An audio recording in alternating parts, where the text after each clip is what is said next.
Hello, and welcome to Networking Unleashed, Building Profitable Connections.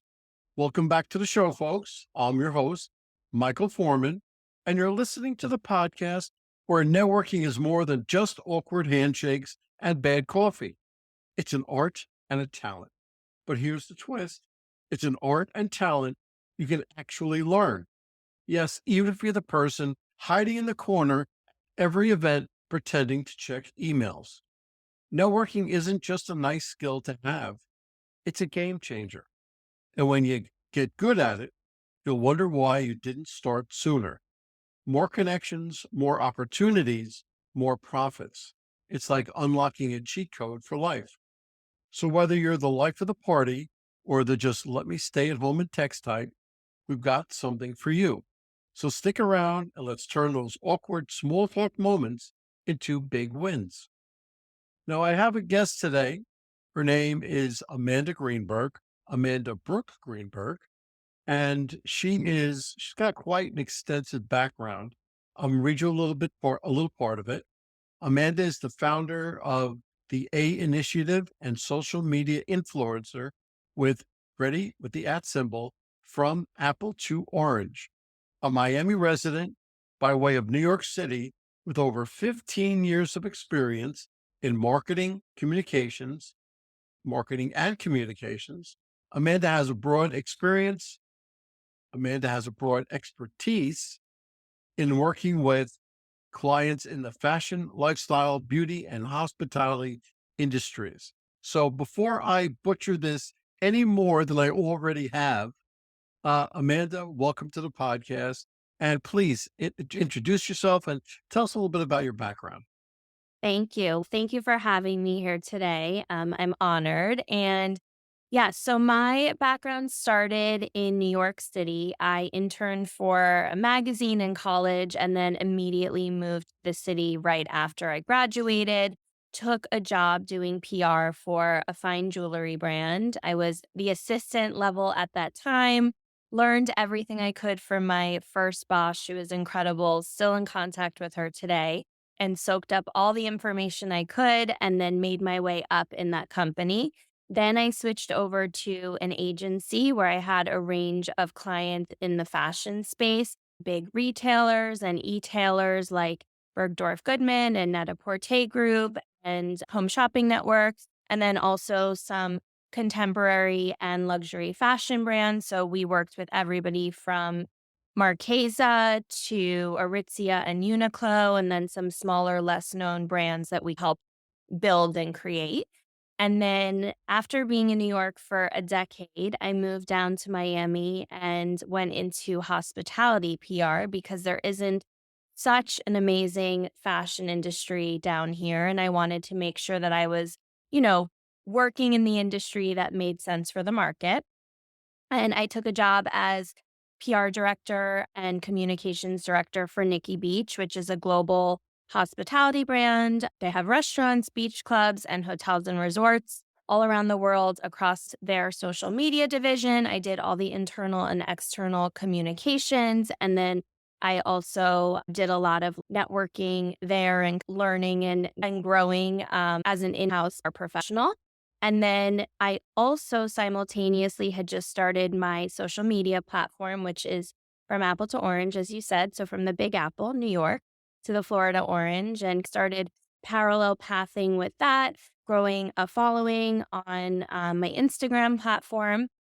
And then right after COVID, I took a step back, looked at my life as many of us did at the time, and said, where am I going? What are my goals? How am I going to reach them? And I realized that while I loved my job, it was time to step out on my own. And I started the A Initiative, which is my marketing and PR agency.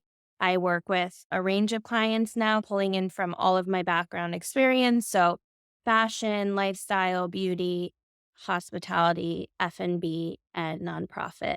So that's a quick overview. Not so quick. That's okay, but you can see why I handed it over because I didn't want to butcher it any more than I already have. So I thank you for that.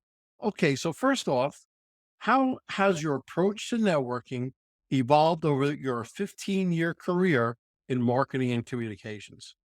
Yeah, so that is a great question, and it's definitely evolved as I've gotten more mature and confident. I think confidence is a big part of it. And in order to have confidence, you really have to understand what you're doing. When I started my first PR job at the fine jewelry brand in New York City, my boss at the time kept saying to me, you need to make editor relationships. These magazine editors are going to be the bread and butter of your success as you grow in your career for traditional PR.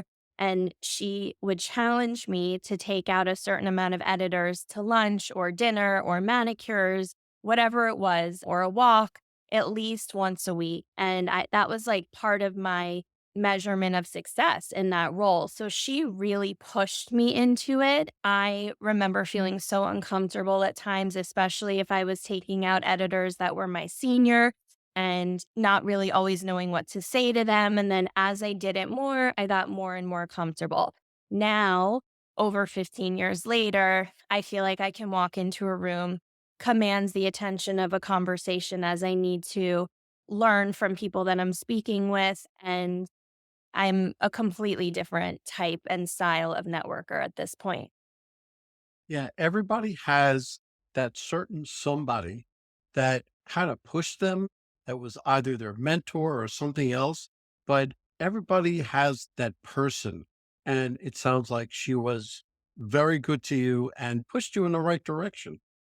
Yeah, she was great to me. And when I went out and started my own agency, she actually is the first person that really threw me business and let me also work on some of her clients so that I could get my footing. So I am forever appreciative and indebted to her. Wow, that's great. Yeah. Okay, so let's change it to your industry itself. How does networking differ in the fashion, lifestyle, beauty, and hospitality industries compared to other sectors? It's much more casual. I think that even going on a job interview in this industry is much more casual than I would imagine a finance interview or a legal interview or a medical professional. For fashion, for example, the way you show up, what you're wearing matters. If you want to look and feel the part for whatever job you're trying to get. And it's similar with networking, right? In this industry, you want to understand who you're stepping into a room with and make sure that you're appropriate for that group of people. So if I'm going somewhere and I know it's going to be like a bunch of restaurant industry professionals, bartenders, servers, general managers, like they're probably going to be more chill. So I'm probably going to wear jeans and come with a more vibrant approach and have a cocktail with them and chill and relax versus maybe a fashion industry event. I'm for sure putting on heels. I'm definitely going to make sure I look really polished and I'm going to have probably just read Women's Wear Daily the past couple issues, so I know what's going on, so I have things to speak to them about. I love networking in my type of industry because I think that people are so passionate about what they do. So the communication on the topic of what we do is so important versus maybe at a legal event, you don't want to talk about your caseload as heavily, but we are talking about our industry nonstop because we're creative and it's so much in our DNA. It's great. You mentioned your Instagram handle and how much you increase your followers. How do you balance the digital and the traditional networking that you've experienced? That's a great question. Digital networking should feel a lot like in person networking. In order to form relationships with people, you need to reach out to them and connect on a point that resonates with them, right? If you want to make a digital relationship, you're going to comment on somebody else's posts, find things that are a commonality that you can speak to. Maybe you're going to send them a direct message and tell them that you loved something or that you did something similar.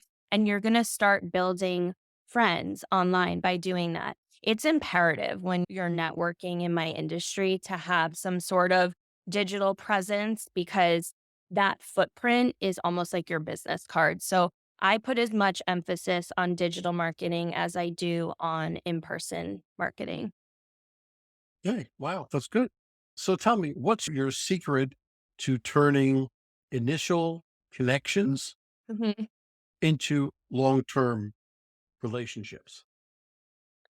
Being authentic really helps. You need to, I've said this, but you need to find a commonality with the person. So whether you approach a conversation and you ask them about their family, or you create a genuine friendship because you compliment somebody's earrings, or ordering the same drink at the event, find a commonality and kind of use that as a kickoff to the conversation.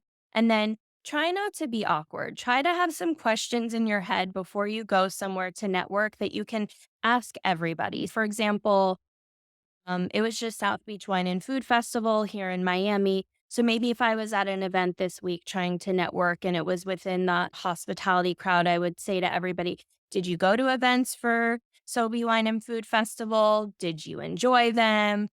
Did you meet any cool chefs? Have things in your head that you can speak about. And I think the other point that I always like to make is that follow up's really important. So figure out in that scenario, what type of follow up makes the most sense?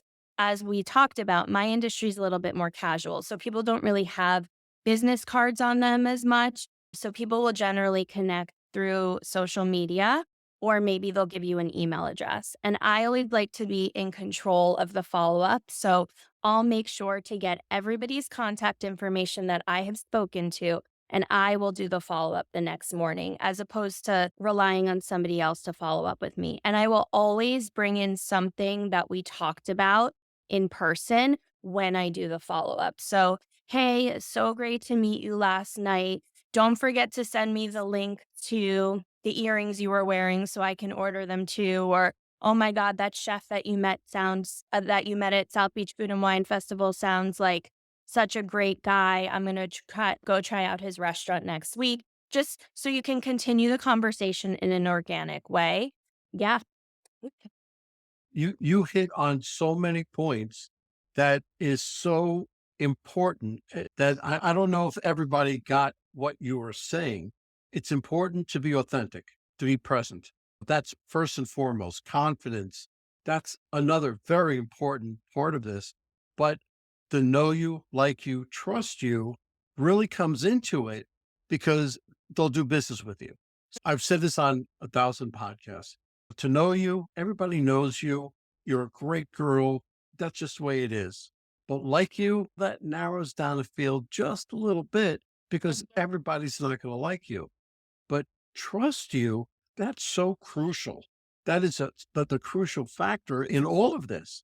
And once you gain that trust factor, you have the things in your head that you want to ask and everything else to keep you calm, so to speak. But another point that you hit the nail right on the head was the follow up. Hmm. And the follow up is probably more important than actually meeting the person Yeah. because your follow up is so, so very important. So I can go on all day with your answers just from that one point. Thank you. And I think one other thing that I always like to mention is put your ego away, because when you lead with that, you're never going to make a genuine relationship and no one will trust you. Just be chill, be kind, and genuinely interested. And if you're not connecting with somebody like that, then okay, maybe that's not the best person to have a conversation with at that moment and move on. And not everybody, like you said, is going to like you. And that's fair. That's fair because listen, you're not everything to everybody. You have to pick your lane. And if they don't like you, they don't like you, you move on. It's Hmm. very simple. How important is personal branding in networking, especially in image conscious industry like fashion and beauty? 1,000,000% important. My PR agency job in New York was very intense. We were working with such major brands. We were with celebrities all the time. There were celebrities in and out of the office. It was like top tier. And the owner of the agency would walk around and make sure that we were all dressed appropriately. And if not, I would have to send people home for my team to change and come back to the office, which candidly probably wouldn't be appropriate today. But at the time, it flew. And that was because they would always say to us, if you can't go to Anna Wintour's desk right now, who is the editor in chief of Vogue or is, then you can't wear that. So that was a fashion PR job, right? But that taught me that the image that you present is always important. And I pay attention to those details on other people. I think if you're a content creator, what is your vibe aside from what you're saying, right? But what are you trying to convey? I think sometimes people discount how much of your exterior image can impact your ability to do business in certain industries. And it shouldn't be looked at as fluffy or a negative. I actually look at it in the opposite way. Take control of it. You know what's going to work, so do it. And if you don't know what's going to work in a specific industry, research it. See what successful people in that career field have done and figure out how to interpret what they're doing in a way that feels organic to you. Don't ever do anything that doesn't feel organic to you, but try to pull in inspiration from other people to influence what you're doing. That's so true. And listen, I was in the Air Force for 9 years. So I always had to make sure that I looked tight, as they called it. Mm. But when I got out of the Air Force and into corporate, I realized that I would look at somebody, but I would look down at their shoes and see whether or not they had polished shoes. Not today's day that they were sneakers with suits, and I don't know. I don't get all that. But you look down at their shoes. If their shoes are polished and clean, then they're okay that they dressed appropriately. If they're dressed nicely but unpolished shoes, then that leaves the door open a little bit. Yep, that's my way. Nails Um, also a big one for me. On a man, are your nails like kempt? You know, is there dirt under your nails? Because I don't want somebody cooking for me that has dirt under their nails. I wouldn't want my doctor having dirt under their nails. So that's like a huge one for me. Absolutely. And a big one for me. I'm glad you said it, but it's the same thing for me. This next question, everybody has to take a moment and think about it. Okay. Okay. What's the biggest networking mistake you've seen in your career, and how can my listeners avoid it? Hmm. See, everybody does that double take. So I see people do this all the time, and it's not just in networking, it's in communication, conversations with people. Not listening to what the other person is saying and only thinking about what you want to say and the point you want to make so that when you reply, you're not replying accurately and you make the person that you're speaking to feel completely discounted because you're not addressing the point that they just said because you so badly need to make your point. In networking, that can be detrimental because people are going to be like, wow, this person only wants to talk about themselves or needs to drive something home so hard that they don't care what I have to say. And they're going to remember you, but they're not going to remember you for the right reason. Absolutely. Listen, I'm paid to go on stages, do breakout sessions, keynotes. I do workshops for companies. And that's a very important point that I bring out. I call it active listening. You listen to the person completely, and then you pause at the end of it. What does that pause do? It tells the other person you are listening to them, and you don't respond by the next thing that you want to say. You respond to something that they said. Mhm. And it goes such a long way, but that listening and that pause is so very important. Mhm. Okay. How do you measure the success or ROI of your networking efforts in the marketing world? I guess with the ability to do things quickly. So, what I mean by that is that if I have the right relationships on behalf of a client, I should be at this point in my career able to move things forward for a project or a partnership or an event or a press placement in a rather speedy way because I have the right connections to lean on to get the job done. Right. That's good. Okay, so give me a strategy for maximizing networking opportunities at industry events or trade shows.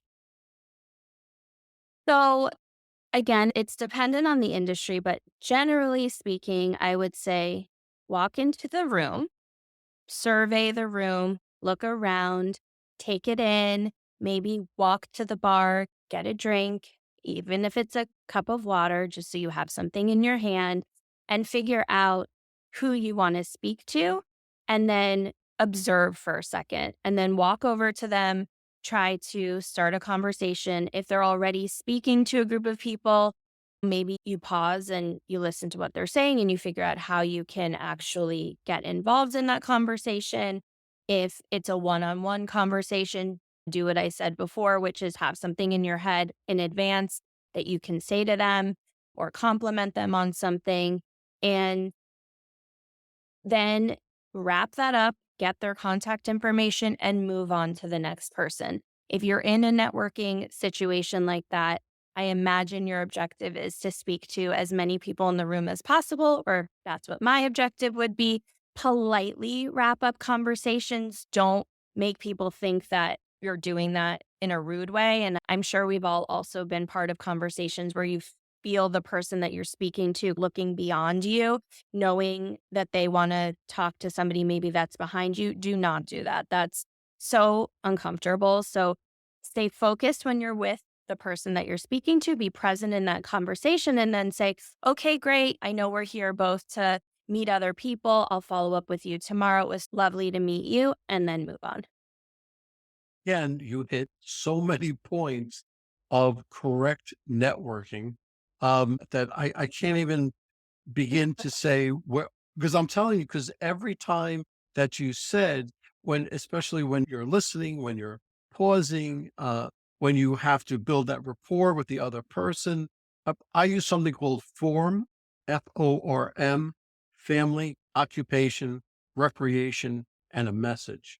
And I pick any one to talk to them about, talk to the Oh, person about. So I just have that word in my head. So, all right, family, oh, with a wife, a husband, a sister, a son, a daughter, whatever, little league, football, junior football, I can talk about anything, but occupation, it, whatever their occupation might be. So I pick something, and most of all, I have them talk about themselves.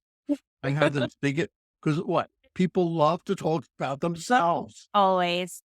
The more that they talk, the higher the trust level goes up and the barrier comes down slowly. So it opens up relations a little bit. But that's for another conversation. Okay. Given your extensive experience, what emerging networking trends do you foresee for the next 5 years? In the next 5 years?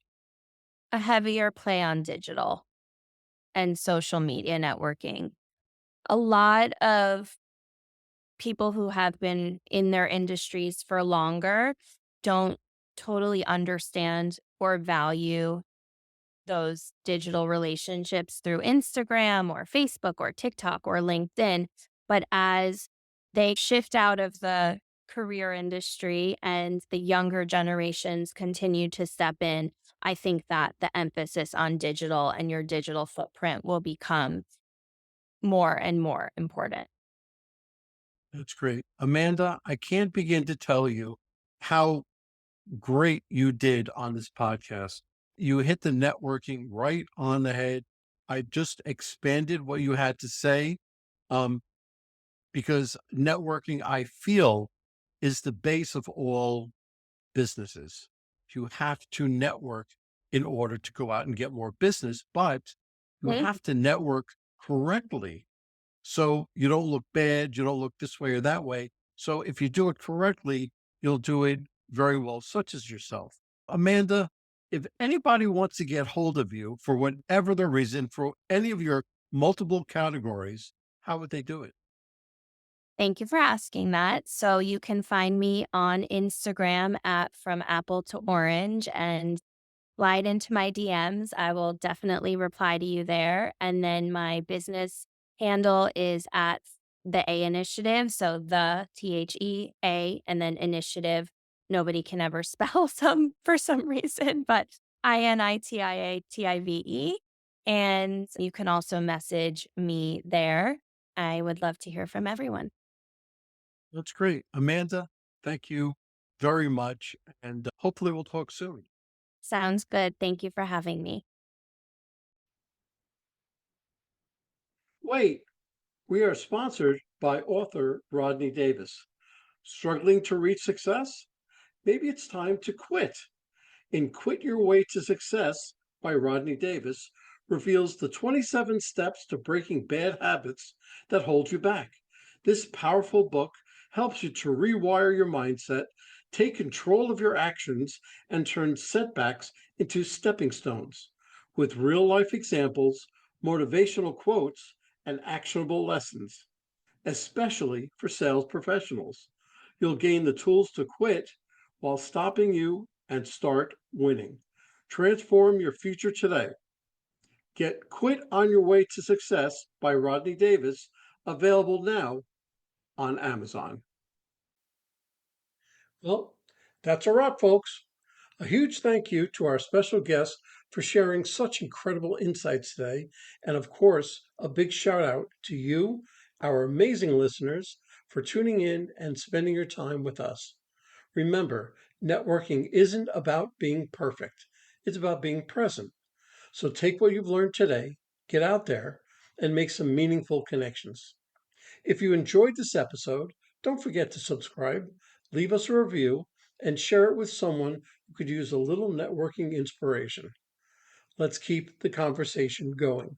You can find me on Apple, Spotify, YouTube, or my website, michaelaforman.com. Remember, until next time, keep practicing, keep connecting, and keep building those relationships.